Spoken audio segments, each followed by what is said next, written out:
पिछले एपिसोड में हमने देखा था कि बातियान और लिन जैसे ही ऑक्शन हाउस से बाहर निकले थे वहां पर वो बंदा पहुंच चुका था जो यहाँ पर बातियान को मारने की कोशिश करता है। लेकिन बातियान अपनी पावर का इस्तेमाल करते हुए उस बंदे को बहुत मारता है। बंदे के साथ साथ उसके एल्डर को भी मार मार कर बातियान ने दोनों की हालत खराब कर दी थी। लेकिन इतना ज्यादा मार खाने के बाद यहाँ पर वो जो बंदा होता है वो अपने दादा की स्पिरिट को समन कर लेता है, जो स्पिरिट काफी कमाल की लग रही थी। वो यहाँ पर आने के बाद बातियान के साथ भिड़ जाती है ताकि बातियान को मार सके। लेकिन बातियान को क्या ही फर्क पड़ने वाला था, वो उसके दादा की स्पिरिट के साथ भी फाइट करता है और स्पिरिट को तो डिस्ट्रॉय करते हुए उसकी सारी पावर को एब्जॉर्ब कर जाता है, जिस वजह से उसकी कल्टीवेशन पावर में इम्प्रूवमेंट आ चुका था। जिसके बाद यहाँ से ये एपिसोड शुरू होता है। तो इस एपिसोड की शुरुआत में लिन बातियान से कहती कि जो बंदा आया था ना वो लिंगबाओ केव से आया हुआ था। वो लोग बहुत ज्यादा खतरनाक हैं इस पूरे के पूरे इलाके में। तो मेरे ख्याल से लगता है कि लिंगबाओ केव वाले ना अब शांत नहीं बैठेंगे, वो हमारे पीछे पड़ जाएंगे ताकि हमारी जान ले सके। लेकिन बातियान को कोई फर्क नहीं पड़ता कि कोई भी क्यों ना आ जाए, मुझे किसी से डर नहीं लगता है। लेकिन लिन कहती थी कि यार तुम समझ नहीं रहे, लिंगबाओ के वाले लोग बहुत ज्यादा खतरनाक है। वहाँ पर जितने भी एल्डर वगैरह है ना वो काफी ज्यादा हाई लेवल के हैं। हमारे जो सिटी है वहाँ के भी एल्डर से ज्यादा पावरफुल हो गए वो लोग। लेकिन बातियान कहता है कि तुम्हें इतना क्यों डर लग रहा है, तुम्हें ऐसा लग रहा है कि मैं किसी से डरता हूँ क्या, या फिर मैं लिंगबाओ के वालों का मुकाबला नहीं कर सकता। नहीं यार, ऐसी कोई बात नहीं है, आने दो उन लोगों को। अब मैं तुम्हारे सामने ही उनका कीमा बना दूंगा, ऐसा मारूंगा कि वो लोग मुंह दिखाने के लायक नहीं बचेंगे। टेंशन मतलब, हमें अभी और भी बहुत सारा काम है तो जल्दी से हम आगे चल रहे हैं। लेकिन जैसे ये लोग आगे बढ़े थे वहाँ का मौसम एकदम बदल जाता है। चारों तरफ से अजीब सा धुआं फैलने लग गया था। उन लोगों को समझ नहीं आता कि आखिर यहाँ पर ये हो क्या रहा है। तभी वहाँ पर एक बीस्ट आ जाता है जो कि बहुत ही ज्यादा खतरनाक लग रहा था। ऐसा लग रहा था कि आइस पावर से बना हुआ वो बीस्ट है जो सीधा बातियान के सामने आकर दहाड़ मार रहा होता है ताकि वो उसकी जान ले सके। बातियान लिन से कहता है कि टेंशन मत लो, इसको मुझ पे छोड़ दो, मैं चुटकियों में इसका खेल खत्म कर दूंगा। इसके बाद बातियान लिंगर से कहता है कि लिंगर तुमने अभी हाल फिलहाल में अपना इम्प्रूवमेंट हासिल किया है ना, तो जरा मुझे अपनी पावर तो दिखाओ, दिखा दो कि तुम कैसे इस बीस्ट को मार पाती हो। मैं तुम्हारी पावर देखना चाहता हूँ। इस वजह से लिंगर जो होती है वो बातियान के अंदर से बाहर निकल कर आती है और चारों तरफ से उस बीस्ट को घेरते हुए बीस्ट के अंदर ही जाकर घुस जाती है। इस वजह से तो वो बीस्ट यहाँ पर लिंगर के कंट्रोल में जाते हुए बातियान के सामने ही झुक जाता है। वो बिल्कुल शांत हो चुका था। तो बातियान खुद ही जाकर सीधा बीस्ट के ऊपर बैठ जाता है और लिन से कहता है कि आ जाओ तुम भी, हमें अभी लंबा सफर तय करना है ना, तो हम चलते चलते थक जाते, तो देखो हमें फ्री की सवारी मिल गई। लिन भी काफी ज्यादा खुश थी कि अरे वाह मजा आ गया। तो वो भी उस बीस्ट के ऊपर सवार हो जाती है। अब वो लोग वहाँ से अपना आगे का सफर कंटिन्यू करते हैं ताकि अगर आसपास कोई और भी ट्रेजर है जो उनसे छूट रहा है तो वो उसको भी हासिल कर सके। वो जो बीस्ट था उन दोनों को आगे ले जाते हुए किसी जगह पर ले आता है। वहाँ पर आने के बाद बातियान लिन से कहता है कि देखो तुम यहीं पे रुको और कहीं जाना तो बिल्कुल भी मत, मैं जरा चेक करके आता हूँ कि यहाँ पर है क्या। तो वहीं हम एक एल्डर को देखते हैं जो अपनी स्वॉर्ड की मदद से जहाँ पर सामने एक झरना होता है उसके ऊपर अटैक कर रहा था। गधा आदमी वो स्वॉर्ड की मदद से झरने को तोड़ने की कोशिश कर रहा होता है, लेकिन झरने के सामने एक प्रोटेक्शन शील्ड बना हुआ था जिस वजह से उसकी स्वॉर्ड झरने तक पहुंच ही नहीं पाती। कई बार अटैक करने के बाद उस एल्डर की हालत खराब हो जाती है लेकिन कोई फायदा नहीं होता। तब उस बंदे को यहाँ पर बातियान आता हुआ दिखाई देता है। बातियान से वो बंदा कहता है कि देखो ये जो झरना दिख रहा है ना, इसके उस साइड मेरा एक प्रिंस है, वो कैद हो चुका है। मैं कब से उसको बचाने की कोशिश कर रहा हूँ लेकिन यहाँ का फॉर्मेशन टूट ही नहीं रहा। तो क्या तुम प्लीज मेरी मदद कर दोगे? अगर तुम्हारे पास पावर है ना तो इस झरने के बाहर जो प्रोटेक्शन लगा है उसको तोड़ दो ताकि मैं प्रिंस को बचा सकूं, इससे तुम्हारी बहुत मेहरबानी होगी। बातियान कहता है दावे से तो नहीं कह सकता लेकिन मैं ट्राई जरूर कर सकता हूँ। इसके बाद बातियान उस झरने के पास आता है और जैसे अपनी उंगली उसने टच की थी झरने के अंदर एक पोर्टल बन जाता है जिस वजह से वहाँ का रास्ता खुल चुका था। एल्डर पागल हो जाता है कि ये क्या हुआ, यहाँ पर तो इतनी आसानी से पोर्टल बन गया, इसके बारे में मैंने सोचा तक नहीं था। अच्छा वो मैंने इससे मदद ले ली, अब तो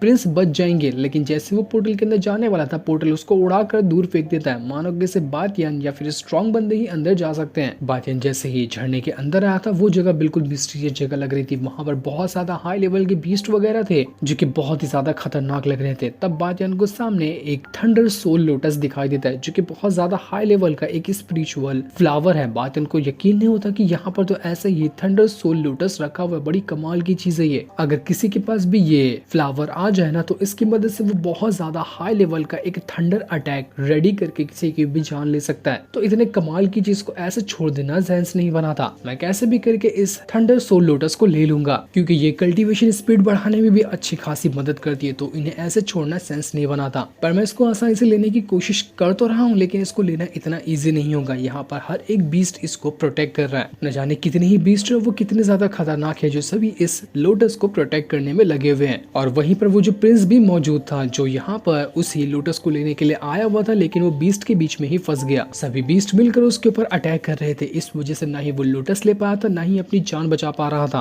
और ये प्रिंस वही होता है जो कुछ टाइम पहले बातियन को होटल के अंदर मिला था, जो लिन के ऊपर लाइन मार रहा था। बातियन कहता है बेवकूफ कहीं का, एक नंबर का पावर तो है नहीं और उछल उछल के यहाँ पर घुस आया ताकि वो फ्लावर हासिल कर सके। बातियन लिंगर से कहते हैं कि लिंगर लाओ जरा अपनी पावर मुझे थोड़ा सा दो, तो मैं बीस्ट को खत्म करने के बाद ये लोटस हासिल करना चाहता हूँ। इसके बाद बातियन के पास उसके आइस और फायर वाले विंग्स निकल आते हैं। वो अपनी पावर का इस्तेमाल करते हुए जितने भी बीस्ट वगैरह आ रहे थे एक के बाद एक करते हुए सारे बीस्ट को मारे जा रहा था। इस वजह से प्रिंस की भी जान बच जाती है और सारे बीस्ट का वहां पर खात्मा हो चुका था। वो जो प्रिंस था बस बातियन को देखते रह जाते कि बाप रे ये कितना स्ट्रॉन्ग बंदा है। मैं करीब 2-4 घंटे से बीस्ट के साथ फाइट करते हुए अपनी जान बचाने की जद्दोजहद कर रहा था और इसने आते साथ ही 1 सेकंड के अंदर सबको मार दिया। बहुत खतरनाक बंदा है ये। बीस्ट को खत्म करने के बाद बातियन बड़े आराम से वहां पर वो जो थंडर सोल लोटस होता है उसको ले लेता है, जिसे लेकर वो काफी ज्यादा खुश हो गया था। वो जो प्रिंस था वो बातियन से कहता है कि बातियन देखो यहाँ पे जितने भी बीस्ट मरे हैं ना, इनके मैं स्पिरिट कोर को हासिल करना चाहता हूँ। वो मेरे काफी ज्यादा आगे चलकर काम आएंगे, तो क्या मैं इनको ले सकता हूँ? बातियन कहता है ले लेना, मुझे बीस्ट से क्या मतलब है, मुझे जिस चीज से मतलब था मैंने वो चीज ले लिया। तो वो जो प्रिंस था वो वहाँ पर जितने भी मरे हुए बीस्ट होते हैं उन सभी का स्पिरिट कोर निकाल कर अपने पास रख लेता है। इसके बाद वो दोनों वहाँ से बाहर निकल कर आ जाते हैं। जैसे प्रिंस बाहर निकल कर आया था, एल्डर उससे कहता है कि अरे प्रिंस आप फाइनली बाहर निकल कर आ गए, आप ठीक तो है ना, आपको कुछ हुआ तो नहीं? मैं बहुत कोशिश कर रहा था ताकि आपको बचाने जा सकूं लेकिन जा ही नहीं पाया। वो प्रिंस यहाँ पर बातियन से कहता है कि देखो तुमने यहाँ पर मेरी जान बचाई है तो मैं तुम्हें ना एक चीज ऑफर करता हूँ। मैं यहाँ से बड़ी खास चीज लाने के लिए जा रहा हूँ, तो क्या तुम मेरे साथ ज्वाइन होगे? हम दोनों साथ में मिलकर इस पूरे इलाके को अच्छे से एक्सप्लोर करेंगे और जो भी ट्रेजर मिलता है उसको हासिल करने की कोशिश करेंगे।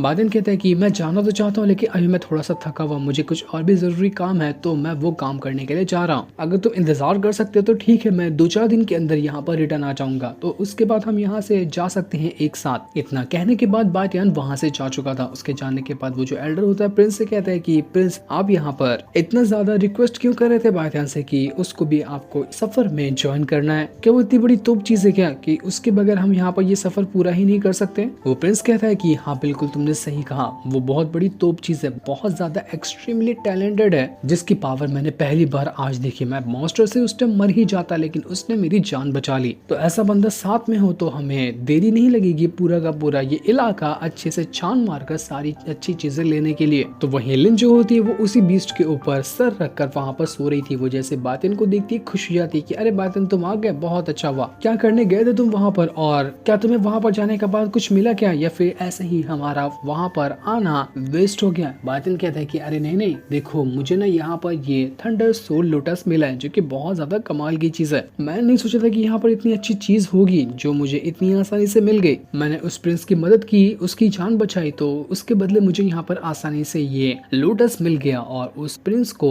बीस्ट का कोर मिल गया। अपना हिसाब बराबर है तो अपने को टेंशन लेने की जरूरत नहीं है। वो लिन से कहता है कि देखो मैं अभी ना वापस से प्रिंस के साथ बाहर जाने वाला हूँ, तो उसके पहले मुझे कुछ टाइम का कल्टीवेशन करना है। थोड़ा मैं यहाँ पर प्रैक्टिस करता हूँ, उसके बाद मैं प्रिंस के साथ जाऊंगा, तो ध्यान देना कि कोई मुझे डिस्टर्ब ना करे। लिन कहती मैं हूं ना यहाँ पर, मेरे रहते तुम्हें कौन डिस्टर्ब कर सकता है, आराम से तुम कल्टीवेशन करो, कोई परेशानी नहीं होगी। इसके बाद बातियन उसी थंडर सोल लोटस जो होता है उसकी मदद से अपनी कल्टीवेशन स्टार्ट कर देता है, जिस वजह से आसपास बहुत ज्यादा बिजलियां गिरने लग गई थी, पूरा तूफान मच रहा होता है वहाँ पर। बातियन वहाँ से अपने स्पिरिचुअल वर्ल्ड के अंदर आता है और यहाँ आने के बाद वो उस लोटस की सारी पावर को रिफाइन करते हुए अपने अंदर डालने की कोशिश कर रहा था। वो लोटस बहुत ज्यादा बड़ा हो जाता है और काफी ज्यादा वो खतरनाक भी बन चुका था। जितना भी लोटस के अंदर से ऑरा बाहर निकल रहा था, बातियन वो ऑरा को अपने अंदर एब्सॉर्ब करना शुरू कर दिया ताकि उस लोटस की सारी पावर अब बातियन के पास आ जाए। काफी टाइम तक के बातियन यहाँ पर अपना कल्टीवेशन कर रहा था, जिस वजह से वो जो लोटस होता है वो पूरी तरह से रिफाइन हो जाता है और अब उसकी पावर अच्छी तरह से बाहर निकल कर आने लग गई थी, जो इतनी ज्यादा होती है कि चारों तरफ बिल्कुल तूफान सा आ चुका था। लिन और वो बीस्ट दोनों ये चीज देखकर हैरान रह जाते हैं कि बाप रे, यहाँ ऐसे ही बातियन कल्टीवेशन करता रहा तो पूरा तबाही मचा देगा, भूकंप आ जाएगा यहाँ पर। जैसे जैसे बातियन अपनी कल्टीवेशन कर रहा था, लोटस की जो पावर थी वो बातियन के अंदर जा रही होती है, लेकिन वो सारी पावर थंडर वाली थी, तो इससे थंडर का अटैक बातियन को लग रहा था, जिससे उसको तकलीफ भी काफी ज्यादा हो रही थी। लेकिन वो सारी तकलीफों को वहां पर बर्दाश्त कर रहा होता है, क्योंकि कल्टीवेशन में सक्सेस हासिल करना इतना इजी काम तो नहीं होता है। बातियन को इतनी ज्यादा तकलीफ हो रही थी कि वो तकलीफ उसके बर्दाश्त से बाहर हो रही होती है। वो अपनी तकलीफ को बर्दाश्त भी नहीं कर पा रहा था, लेकिन फिर भी वो उस लोटस की पावर को ऐसे नहीं छोड़ना चाहता था। वो सारी की सारी पावर को अपने अंदर डालना चाह रहा है, तो उसको तकलीफ बर्दाश्त करनी होगी। लिन भी थोड़ा घबरा जाती कि बातियन क्या हुआ तुम्हें, तुम ठीक हो ना, ज्यादा तकलीफ हो रही है तो इस कल्टीवेशन को छोड़ दो। लेकिन बातियन कहाँ ही कुछ सुनने वाला था। वो कल्टीवेशन तो नहीं छोड़ता बल्कि और स्पीड से कल्टीवेशन करने लग जाता है, जिस वजह से अब उस लोटस की पावर यहाँ पर और ज्यादा अच्छी तरह से बातियन के अंदर जा रही थी। तब बातियन को पता चलता है कि उसके जो एंसेस्टर थे उनके पास भी इसी तरह के थंडर सोल लोटस की पावर थी, जिस वजह से बातियन के पास अब जितनी भी पुरानी पावर थी उन सभी में इंक्रीमेंट आ रहा होता है। वो पावर और ज्यादा स्ट्रॉन्ग होते जा रही थी, लेकिन बातियन यहाँ पर हिम्मत नहीं हारता और काफी देर की मेहनत के बाद आखिरकार वो उस लोटस की सारी पावर को अपने अंदर डाल लेता है, जिस वजह से अब उसकी बॉडी के अंदर से ये पूरा लोटस की पावर बाहर निकल कर आ रही थी। वो एक बार में अटैक करता तो इतना थंडर बाहर निकलता है जिसकी कोई हद नहीं होती है। वो एक एक बार में अटैक करते हुए किसी भी चीज को, पहाड़ तक को वो डिस्ट्रॉय कर सकता है। पूरा भौकाल मचा दिया था बातियन ने यहाँ पर अपनी पावर का इस्तेमाल करते हुए। उसके एक अटैक से पूरा रात में ही उजाला हो जाता है। इतनी ज्यादा हाई लेवल की बातियन के पास अब पावर आ चुकी थी। वो बहुत ज्यादा खुश होता है कि आज तो मजा ही आ गया। इसके बाद वो वहां से अपनी पावर को रोक कर लिन के पास आता है। लिन उसको देखकर कहती है कि बातियन क्या हुआ, तुम ठीक तो हो ना, तुम्हारे अंदर से बहुत ज्यादा थंडर की पावर निकल रही थी, मैं तो डर गई थी कि तुम्हें कुछ हो ना जाए। लेकिन बातियन कहता है कि नहीं, मुझे कुछ नहीं हुआ, बल्कि मैं यहाँ पर खुद के अंदर और ज्यादा पावर को महसूस कर पा रहा हूँ। मेरी पावर तो यहाँ पर इंक्रीज हुई है, लेकिन ऐसा लग रहा है कि मेरी बॉडी जो है ना फिजिकल वाली, वो उतनी ज्यादा इस पावर को हैंडल नहीं कर पा रही। लेकिन मुझे कितनी भी तकलीफ हो जाए मुझे इससे फर्क नहीं पड़ता, लेकिन मैं इस पावर का जरूरत पड़ने पे तो इस्तेमाल करूंगा ही। जिसके इतना कहते ही ये एपिसोड यहीं पर एंड हो जाता है। Thanks for watching.